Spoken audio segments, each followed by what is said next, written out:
Ladies and gentlemen, welcome to another exciting episode of Caught on the Mic. I am super excited for my next guest. Let me tell you a little bit of a backstory. I am friends with their manager, and he just kind of shared that they had an upcoming release coming out, a song called Issues. And so I was like, David's a good guy. He represents great artists. Let me check these guys out. And then I ended up getting lost listening to every single song that these guys have on Spotify. And I instantly became a fan. And I just sent David a message and I'm like, bro, Glass Cities are legit. And he goes, then let's get them on a podcast. And I wasn't even angling to get them on the podcast, but here we are. I'm so excited to have Luis, Sam, and Omar joining me on Caught on the Mic today. How the heck are you guys?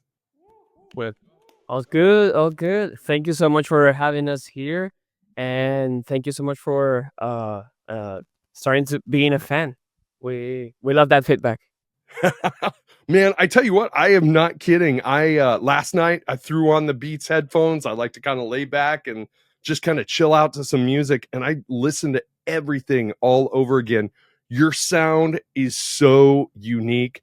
Let's kind of start where you guys are based out of. You're based out of Miami. How did the three of you find each other, and what inspired the formation of Glass Cities? That's actually a beautiful love story because the band started out. So I started like making songs, right? And I was like, you know what? Let me just put them out. When I did that, just put a couple songs up in Spotify. The former drummer Chiso, he reached out. We got things going. Then he had to go, and then I met Omar through some rehearsals. And it was actually like love at first sight. Like first time I met him, we spent like 4 hours talking in the parking lot outside just about Paramore and 21 Pilots and tacos. And then afterwards, we met Sam like after a year after that, Maybe, yeah. something like that. We met Sam because he was doing the music video for us. He is actually a videographer. And then we were like, it was so cool. First time I met Sam, because why don't you tell this story? Like first Omar met Sam, they hang out a couple times, and then you saw us live, right? Yeah, I saw the worst Best City show because they were lacking a bassist. What can I say? No, just kidding. But I became a fan because Omar introduced the band to me. We became friends, and one day planning a video, Luis and Omar came up to me and basically asked. First, I met you making some arepas or some tacos at our place, and Right. the first time we met, I remember we were like telling some jokes, and I just cried laughing with Sam. Like I remember, Yeah, that was a really fun when we met, I remember party. we were like, just like on a table, just the two of us like talking, and I remember I just like cried my life out and just fell to the floor. Like It was also kind of it was amazing. first sight. It was all totally. And then like I remember we were doing the video for Clarity, right? No, December. December. For We're gonna talk about the December video, and you guys came up with a question before talking about the video, which was really weird because they asked me. They already knew I play guitar, and Luis asked at a gas station at a Wawa. at a Wawa. Shout out to Wawa. Best hoagies ever. So Luis comes up and asks, "So hey Sam, before we start talking about the video, do you play the bass?" And I'm like, "No, I've never held a bass in my hands." And they're like, "Okay, cool. So you wanna be the bassist of the band?" And I'm like, "Absolutely. That sounds like a great idea." And, and here we are. That day they gave me their bass, and yeah, we started Glass Cities as you know it. Old. Well, I gotta say, it sounds like a lot of the formation of the band is like, you guys are some humorous guys. I absolutely love that. But I think that's how you connect and how you bond with people when you first meet them, especially if you're going to create art with them, right? Like you tap into your sense of humor, you tap into your humanity, you tap into things that kind of you genuinely care about. So let me ask you, Omar, like the other two guys have said a lot. Yeah. It's normally like What's that. what's your perspective on how all this came together? So listen, Mike. When I get a chance to talk, be- because these two talk a lot, I know I do. It was it was never weird. At the beginning, I was like, well, these guys are from Venezuela. I'm from Mexico, by the way, and it was like maybe we have different backgrounds, different perspectives, and I don't know, maybe even like different jokes, right? But it Right. was like I don't know. It was like these guys were in my childhood, and we just bonded like really quick, and music, the same taste in music, same taste in like a lot of things. So it was easy for me to just connect with them, both separate. Like I met them separately, so and I just thought, I gotta say, uh, Luis was the one that decided that Sam was gonna be the bassist. For me, I was like, he just makes videos. I'm like he likes music, but he makes videos. I don't think he wants to play the bass.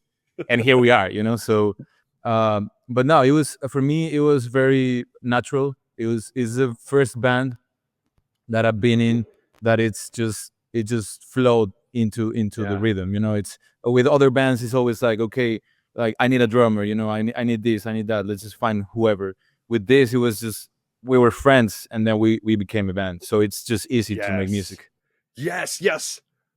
Yeah. So, I mean, you guys, kind of leaning into that, music being the universal language that crosses all borders, all boundaries, and like it's something universal. You guys are all first generation immigrants. How has your cultural background influenced your sound, your style, and the storytelling in your music? Oh man, that answer is I- really beautiful. I got one really specific answer on how that formed, and it starts with Luis. And when he started in music, there's one reason he writes and sings and produces in English. It's you want to say that? Yeah.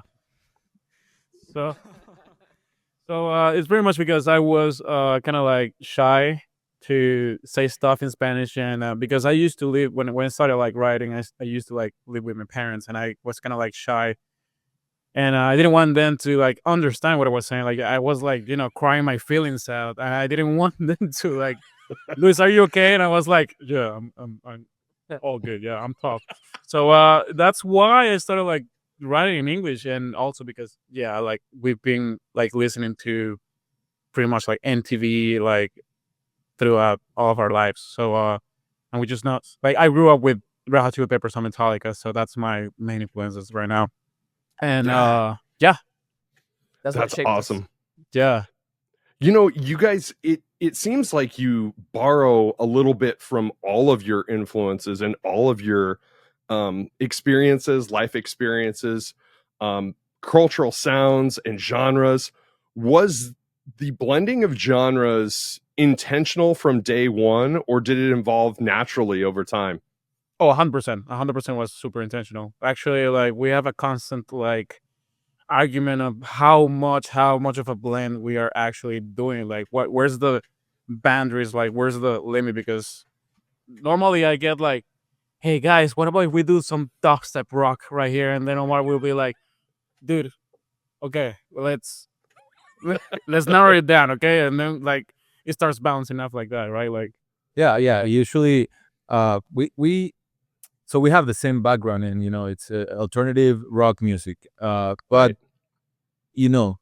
these days, music industry it's weird. It's good, but it's different, very different than when we started making music, and what we grew up on. So right now, it's just about innovation, and what are you bringing to the table, and what's different about you. So we try to do that. We try to stand out from the rest, and especially being in Miami, there's not a lot of rock over here, so it's like it's not that hard to stand out because everybody's making reggaeton or whatever. oh, Um, or and so we're trying to just try to push the genres to a different side, different level. Yeah, and Yes. also, sorry. go Also, ahead. no, yeah. Just wanted to add that, for instance, like Omar is heavy. I'm like Omar's favorite band is Paramore. Mine is 21 Pilots. Yours is Link Biscuit, right? Probably Limp Bizkit. Probably Limp Bizkit, yeah, Limp we'll Bizkit. say. But actually, if we break it down to genres, like Omar listens a lot to hip hop. I think that's his like main thing. I'm a huge EDM guy. Like I love to go. Like you will always catch me at Ultra, like EDC, like all of those festivals. And Sam is more like Russian rap and dembow. Like I love like Latin music and also rap and hip hop. I'm a huge lover of that in any language. But yeah, guy of the Russian rap. Miyagi. I don't know if you have heard of Miyagi. No, I haven't. He's awesome. incredible. He's incredible. That's There's one that's called awesome. a song that's called Brooklyn from Miyagi. Listen to that one. I'm gonna check it out. I'm gonna check it out for sure. Well, that's crazy because I just recently had our mutual friends, the Reese brothers, on, and we talked about how, back in the early days, as little as 10 years ago, music industry types would tell you pick a lane as far as what your music that you're going to create is. You have to pick a lane, decide on that lane, double down on that, and that's the style of music that you create. But in the era of streaming that we have now, I think younger generations forget about genre. They don't care about genre anymore. They look at music as just being music. And as musicians, I'm a former musician myself, like we listen to everything. We enjoy everything. We don't always create everything that we enjoy, but we lean into those influences. Do you feel kind of in a similar extent how streaming has maybe blurred those lines and made it easier for you to diversify what you create? Yes, I think we are more in control of what we can create, what we will deliver. But it's because we need to listen to the people that we're gonna make that music for. And people, we cannot generalize in any context. And music is also a place we cannot generalize. One day you'll be listening to hip hop, and the next day to pop, and then somebody creates a rock song that you finally like, and there you are. There's no Yes. genres. That's what I've learned. Actually, I remember like when we started writing, like I set like a goal to myself. I was like, it wasn't like a promise actually. Like I will write whatever that comes out of my mind. Like if it's salsa, if it's whatever, like it's art at the end of the day. Like you're expressing yourself, Like and I grew up with American music. Then my parents, like they're into salsa and like folk music in Venezuela. Then like we start meeting people at this melting pot that it is like New York and Miami and California. That everybody comes from Asia, Middle East, and freaking like taiko, favela base. Like everything is like wait. I love those differences, like and those nuances, and I think that's one of I love that people is because every genre is like actually already there. Like there's Yeah. nothing new. Everything exists, but the blending of it is, I think, the new kind of cool stuff to check out. Yeah, for sure. I agree with that. And let's kind of lean into your latest single, Issues. You guys have gained a lot of notice, whether it be on Apple Music or Spotify, and have landed on a lot of playlists with this new song and some of your more recent releases. How has that changed your perspective on writing music? I think it influences definitely, but it's not really. It doesn't like tell us what's next. Right. We definitely listen to people. We'll definitely like see what people like, but at the end of the day, uh, it's funny because every time we're like, okay, guys, let's finish this song, we just start a new one, and we never really like focus on finishing songs, and we just keep going, making more music. We have probably like 3 albums right now just sitting on our laptops right now, and it's just everything is different, but it in the same way it's like it has something that uh relates everything together. So I think Issues has been one of those songs that uh it has like a lane for us, and we're comfortable in that lane, and from that lane we can just like start like going somewhere else. we grab from other places and other songs we have. But I think it's very comfortable for us. We feel, I think the guys agree. We feel like this song is very, dancey, but also emotional. It's honest. It's very relatable. And actually, while because everything right now is social media, so while we're trying to create content for to promote this, we start having a lot of issues doing it. So we would go outside and try to play. We broke a guitar string, or we forgot things, or we had a lot of issues. Like The other day we were shooting a video, and Sam forgot to pay the parking ticket. yeah. So he got a ticket. So it's actually funny. It's something you can relate to, and I think it's the start of something really cool.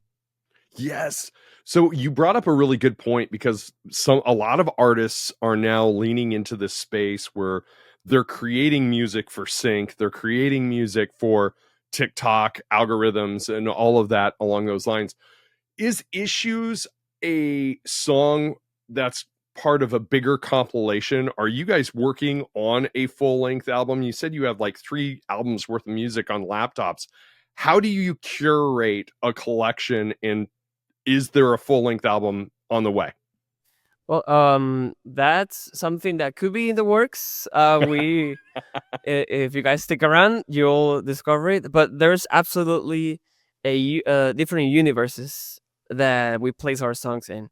So if we end up making and releasing an album, we already have these different universes, these different stories that we put all those songs in. Like, for example, we have 10 songs that belong to a whole story that we are kind of designing, we're writing, and they deliver kind of the same message. So Love that's it. why we have a hard time picking which song is gonna come out next. So it's now more of, oh, does this feel more like a summer hit? Does this feel more like what? So that's what I would say.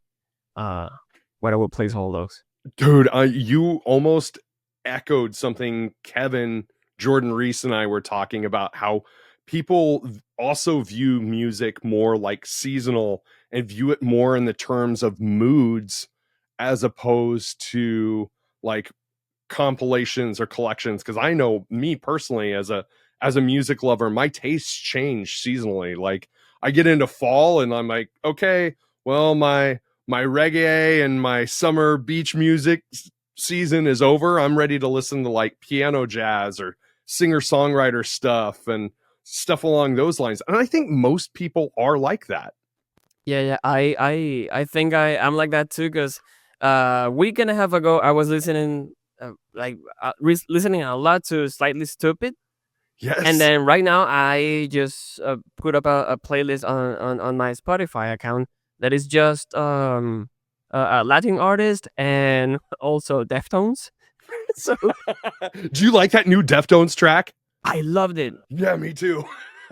Right? Because it has a little bit from like DNA from their Older stuff. yeah, and there's like what 10 more tracks in that album that's coming up in like 39 days. I'm really excited about that one. Love that. So let's talk about Glass Cities in the live environment. What if somebody has never seen you guys live before? Explain to them what their experience would be like seeing you live. It's just basically Luis climbing on top of things. I'm breaking tables. That's it. Breaking. Breaking tables, climbing on top of things. That's the show. That's the show. You never know if he's gonna be at the stage, if he's gonna be behind. You never know. It's just I don't know. It's just a lot of energy. When do you know when this episode is gonna come out? Next week. Next week? Perfect. So for people who are seeing this, including you, Mike, you're welcome to come to. We have a show in St. Pete on the August 2nd, right? Yeah. We have another one after that one on August 30th in Boca Raton in Crazy Uncle Mike's, and I think the next one to that one is October 4th, also in Yes. St. Pete. And the Film Fest on September. And Film Fest on September 13th. So you can see me breaking stuff. Hopefully, just climbing onto stuff, not breaking them. Well, last show. Luis doing Sam's favorite Fred Durst Yeah, impersonation. best. He, believe it or not, he comes into the conversation quite often. We talk Fred about Durst does. yeah. It's just like Yeah. what will he do in this situation? And Yeah. and I don't know. It's just a reference we have because we see our people we look up to, and we see how they perform, how they move around. It's just it's very inspirational, and I don't know. It's just always like what would he do? And How can we go crazier? Yeah, Like, yeah. actually, like, I was gonna say when we, so you have an idea of our thought process when we get to a venue. That instead of like the first thing should be like, yeah, okay, let's plug in cables and let's get everything ready. Like, of course, but my first spot is, where's the table I can climb on, or like what ledge I can step on. Like it's like kind of like that. Actually, when we played at California back in March, I asked the venue like, "Hey, is this safe if I do this or not? Like, will you get mad if I jump on top of a drum? Like, whatever. Like, And they were nice. they were enough. pretty nice. They were super nice. Yeah. They were gonna say, as long as you don't break anything, but they actually said, and correct me if I don't remember correctly, they just said, yeah, that's cool, as long as you don't fall down and hurt yourself, that's fine. Just go up on this one, not on that one. Go up on this one. Yeah, they were so kind. They put like tape on the ones I could step on, like actually, and I was like, oh, that's so cute.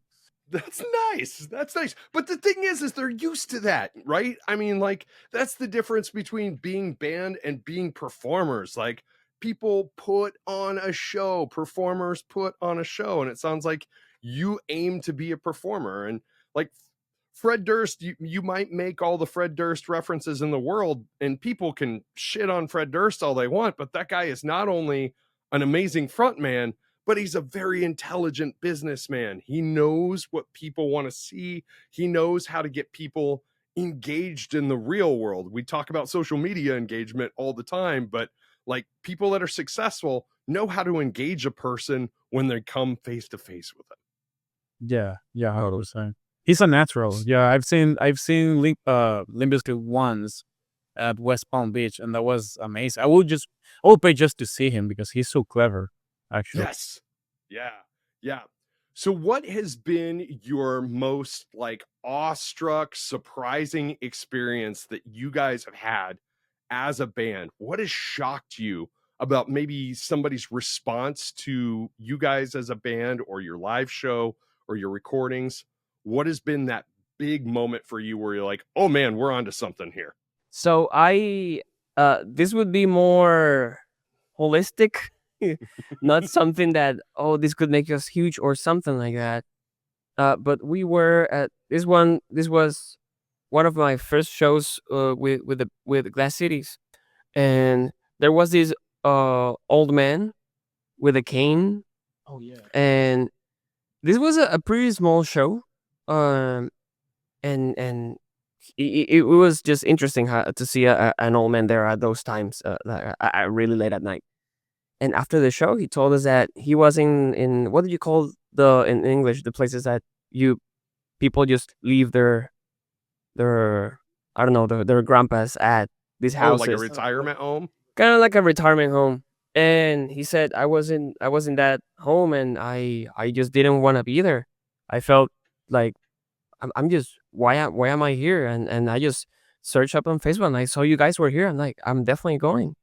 And that really caused an impact on me. I don't know if also on you guys, but it was really interesting to see that it's not just playing on, like, performing on stage, is why you're doing it.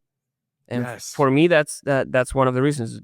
You never know who's going through a tough time, and you're just making them at least a little bit happier in that moment. If you could create a culture around your art, that sometimes that's the greatest gift in the world. Totally. No, for sure. And for me, I would say, just seeing the people coming back to the show. Like it means a lot because it's one thing to come to a show if you ask somebody, if you ask a friend or something, but if you see somebody that you don't know, and then you see them twice in the next show, and then you see them three times, it's like, wow. I mean, that's support. That's real support. That's somebody that genuinely likes it. And it happened to us. A few people that actually just we saw them in, I don't know, let's say Miami, and then we saw them again in St. Pete. So it's Right. like it's crazy to us that people will follow us around. It's not everybody, of course, but that to me is the start of something, and it means a lot. I got three, Oh, actually. lay him on us. This is so sorry about that. The first one is your brother. Remember, he was at a restaurant in Mexico. Yeah. Mexico, and we released this song "You" like 2 years ago. We didn't do Yeah. much marketing in it. We just put it out. I love that song, Sam Dasson. And then Not live, but I love it. you love the first version, right? Yeah. Yeah. But then Omar's brother Jamie, he like, well, we call him Jimmy. He called us, right? He sent the voice. No, yeah, I was talking to him. And he said, "Listen, I was the other night. I was out in a club with friends, and I started hearing the background music, and I'm like, wait, I recognize that, and it was our song, just playing in the back of I don't know. some bar. I don't know. We're just playing, Oh, that's and, amazing. and so he was like, wait, what? We should get paid for that. My brother. Yeah. we gotta take BMI, bro. But no, yeah, actually, that really struck me. I was like, wow, it's in Mexico. We don't even like we don't talk to anybody over there more than like Omar's family, and other than Omar's family. And the other one was I remember, I forgot the third one actually, but Barnes. Barnes is, I would say, is the biggest one to me because I mean, we don't have any links, like any connections together. We never hang out together. Like, we have nothing in common. Like, there's no remote reason in the world why he should be like in the same circle. And he just listened to our music, believed in us. He gave us a call, and he went to check us out live at Wynwood, and it was like immediate pure love. Like, that's why, kind of, right, the kind of. But whoever knows Barnes, whoever knows Barnes knows what we're talking about. Yeah, but you were, But that means a lot. Yeah, the support of just something that genuinely, he genuinely likes, and it's been. I mean, we're grateful for that. no, he believes in us more than my parents, bro. Like, I mean, like, yeah, like, yeah. But he it's amazing. It's actually like overwhelming how passionate can be somebody about something. I really respect that about Barnes. Shout out to Barnes. Yes. Yeah, he sent me a couple of quotes. It sounds like Matt Pinfield has heard you guys, and Nick Hexum from 311 has heard you guys, which we'll talk about that here in just a moment because you guys are playing a show with Nick. How does that make you feel to have people of such notoriety become fans of your music? oh, me. Of course, give it to the guy that. I mean, we talk too much, bro. Yeah, I know. We talked to the ones. I mean, again, it's just I just feel just very grateful. Like, this is not something I take for granted. I've been pursuing music for so long, personally. It's been my plan A for so long, and just seeing how how people that we look up to and we've been listening to for almost our whole life, how they support us. I'm grateful, and it means a lot, and we're excited. Actually, I'm very excited for those shows. Even we just met them, but the Reese brothers as well. They just been so supportive. They're such cool guys. Yeah, Charlie. I'm excited that I don't know if this is exclusive, but I think we're gonna play a song with them and I'm excited about that. So I don't know. I don't know if I don't know. I don't know. That's all we can say. I'm out. I was actually talking to them, and I was talking to Barnes about possibly making the flight out to Florida to come check out that show, That'll be to awesome. hang with all you guys, because as much as we've been laughing, I want to sit and hang with you dudes. You're more than welcome. Please come. If you're a Scotch guy, we're gonna get along. I'm not normally, but I will be for that occasion. What do you like? You know, honestly, I don't drink anymore. I don't. I only do it on special occasions. It's Same. one of those things where it kind of became something where I recognized an uptick in anxiety if, like, a day after I drank, it was more than just a hangover. So I was just like, all right, well, I will find other ways to alter instead of alcohol. Yeah, I'm exactly the same. I've just in special occasions, and I found like some specific spirits that don't get me anxious during or after. So Amazing. but yeah, it's surreal to know that there is big people in the industry that are at least had their eyes on us for a few seconds. Yes. It's unreal to me because I remember playing like Guitar Hero, Okay. and yeah, I mean 311, right? Right. So it's like super unreal. But I remember the third one. Sorry. So we were at a pool party at Danny's house. Daniel. Oh yeah. Yeah, and I remember Omar. He was on his way. He wasn't there, and I was. It was Omar's wife, me, and some friends. I met this Venezuelan guy that I've never met in my life before. Super cool guy, and all of a sudden we're like we're talking, and Ash plays Alive from us, and I'm like vibing and shit, and this guy he stands up and say like, "Oh shit." Can we curse? I'm sorry. Okay. Please do. Please do. I use curse words as like punctuation marks. Let's go. So So well, fuck this guy. so yeah, I was like, he's like, dude, wow, you know Glass Cities?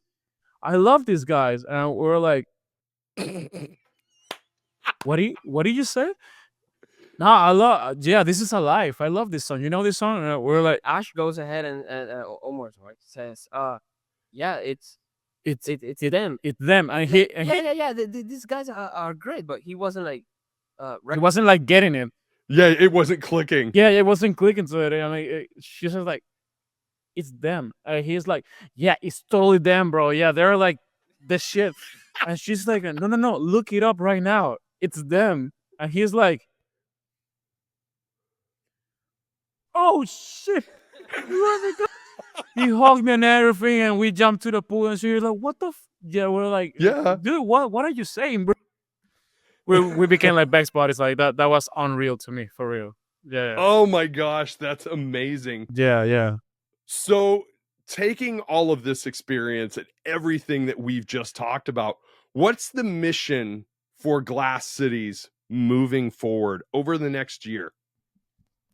To keep bringing the same message of everything that we have talked about, bringing that support to people, of keep following your dreams, keep making that effort to maybe get out of that 9 to 5, taking the leap on whatever you want to achieve, and keep bringing that with our music. That's what I can say. Actually, adding to that, I just quit my job like recently, like 2 weeks ago. And it was a very like nerve-wracking moment, and it was like pretty like, everything goes through your mind in those 2 seconds after that call. And I couldn't be more happy. Like, it's like we are actually like following our statement, and because we want to, that's the main message. We want people to do what they actually like feel like fulfilled about, like they're happy about. And to me, my main goal, it's Lollapalooza. Like we wanna get to Lollapalooza. It'd be my dream since forever. And I think the only way, like Omar said, there's no plan B. Like the only way to be about in this life, that the only reason why you're alive is to do what you want to do. Like there's this Avicii song. Someday we'll leave this world behind. So live a life you will remember. Yes. That stuck to me. Like I always have that on the loop in my mind. So it's pretty much that message. I will tell you, as somebody that has taken in a lot of Glass City's music the past couple weeks, Lollapalooza would be lucky to have you, and they'd be stupid not to take you guys on. I said it, and I don't. And honestly, I'll be the thing about my show is I am honest as shit. Okay, so I don't just shine ass. I'm not just gonna throw out a compliment if I don't mean it. I fully mean that. I have very much enjoyed your music, and I very much enjoyed this conversation. So, given that optimistic mindset, my closing question on every single episode of the podcast, and I would love for each one of you to give a short answer to this, is what is your advice for making the world a better place tomorrow than what it is today, based on the experiences you are having right now? To me, honestly, I think it starts with you. You know, how do you make the world better? You become better. You become a better person.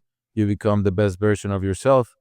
You know, doesn't help to help. The other one, the rest of the people that might need a hand. I think if you focus on yourself, if you better yourself first, if you focus on your mental health and on loving yourself and being good with yourself and accepting everything that you are, then you can help others. Because if you're broken, then how can you help somebody? So I would say focus on yourself and just be better every day. Love that. Arepas. The world needs more arepa. This guy. Actually, empanadas. No, You're not wrong. yeah, right. Yeah, no, wrong. Actually, I'm a huge believer that tacos are better than arepas. I just said it. Whoa. Yeah, I just said. I had to say it. We're not getting into it. We're not getting into this right now, right? Okay. No. Actually, just following follow the dreams. Like if you're happy with what you're doing, like, and not just being like those gurus or whatever, like influencers that you gotta be. No. If you like really, when you do something you love, it doesn't the hustling, like the grinding doesn't matter. Like you're in it. It becomes part of it. So I think if everybody is happy and doing what they want to do, the world is gonna be a much better place. I'm being honest. Actually, being Yes. like talking. When people ask you like, how you doing? And everybody says, okay. No, I mean, actually, be honest. Like, say what you gotta say. I think that will be a huge, that will be a huge support for the world. And I think it's perfect that the last person to speak is Sam, because he's really good at this. Appreciate it. Thanks for the pressure. Just following from what you guys were saying. Yes. Do whatever the fuck you want to do. Don't care about what anyone will say. And whenever you go to a place or have contact with whether it's a place or a person, leave it better than you found it. Yes. Whether it's a place, leave it cleaner, leave it in a better state, and same with people. Just make that impact. I absolutely love that. Well, guys, I got to tell you, I am glad to now know you guys, and I feel good calling you guys friends. I am so excited to see what happens with your careers. I put up a post on my personal, not the podcast, on my personal Facebook page today, and I put a link to your guys' Spotify, and I told all of my friends, I'm like, check these guys out, because we are going to be talking about these in the national circles in the next couple of years. Like, and I sincerely mean that. Again, I don't just shine ass because I have to make podcast content. I sincerely mean it. I love everything that you guys are doing. Thank you so much for doing the show. Why don't you guys let everybody know where they can find you online? First, thank you so much for having us here. It's a true pleasure. Actually, before we say all those things, I want to ask Mike. Wow. what was your background in the music? Just curious about the bands. So we're trying to find your band, but we couldn't. We couldn't find it. it's because it's been scrubbed. So I'll tell you this. I'll give you the real condensed version of this. I got into the music business in the mid 90s. I was living in Southwest Iowa, the perfect midpoint between Omaha, Nebraska and Des Moines, Iowa. I was in a local ska band, 9-piece ska band, and we would open up for Slipknot when they were a local band. Wow. So that's how I got into the business. As you know, we got to play shows with Slipknot and all of that.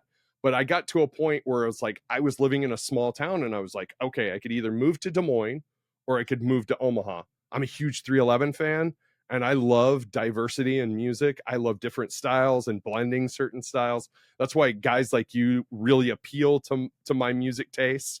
I was like, I could move to Des Moines and join a Slipknot clone band, or I can move to Omaha and do whatever the fuck I want. Yeah. And so that's what I did. And I spent 15 years in a variety of different bands. I released 7 albums. I was always this close, but I'll tell you why I was only this close is I was better at the business side of music than the music side of music. And I'm okay with admitting that. My very last show was 2011, opening up for Avenged Sevenfold, 3 Days Grace. And I kind of looked at that moment as being my Super Bowl moment. I was like, okay, I'm happy walking away from it here. And now I find all my joy doing this podcast and having great conversations with guys like yourselves. Wow. 100%. If Man. you don't mind me asking, where was that show? It was at West Fair Amphitheater in Council Bluffs, Iowa, which is right on the outskirts of Omaha. Yeah. Wow, man. Thank you for sharing that. It's very inspirational for sure. And I'm happy that you're happy right now with what you're doing. So that's the most important part.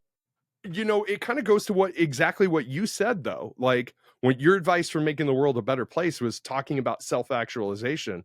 And I think a lot of times that people don't find true happiness in life until they're absolutely honest with themselves. And that's what that moment walking away from music was for me. As much joy as I had with all of those experiences, I knew I had to move on to the next chapter. And part of that was being honest with myself and speaking that truth out loud occasionally. Yeah. The truth is always the best, but it's always the hardest to admit, right? Absolutely. So Man, I cannot wait to meet you at the show and just have a little chat. Well, you guys, we could talk offline after we're done recording, and you guys can. I mean it. You guys can reach out to me anytime for sure. But yeah, tell everybody where they can find you. So you can find us on any platform: Instagram, TikTok, YouTube. Our website as Glass Cities Band, and Excellent. our website Glass Cities Band. Yeah, everything. Yeah. GlassCitiesBand.com. You can find the dates where we're gonna play and the tickets. And what are the dates? The dates we have August 2nd in St. Pete. We have in Janus. We have August 30th in Boca with Experimento Crazy Open Mics. in Crazy Uncle Mike's, and then we have October 4th and September 13th. But you can check out all that info in our website. And just so people know, the October 4th show is with the Reese Brothers and Nick Hexum of 311. So that's going to be a big show, and I'm excited for you guys to be on that. We're excited as well. That's awesome. Well, guys, I have had the best time hanging out with you guys this evening. Thank you so much for doing the show. The world's a much better place with you in it. Thanks, Ben. I appreciate the time here. Thank you so much. Thank you.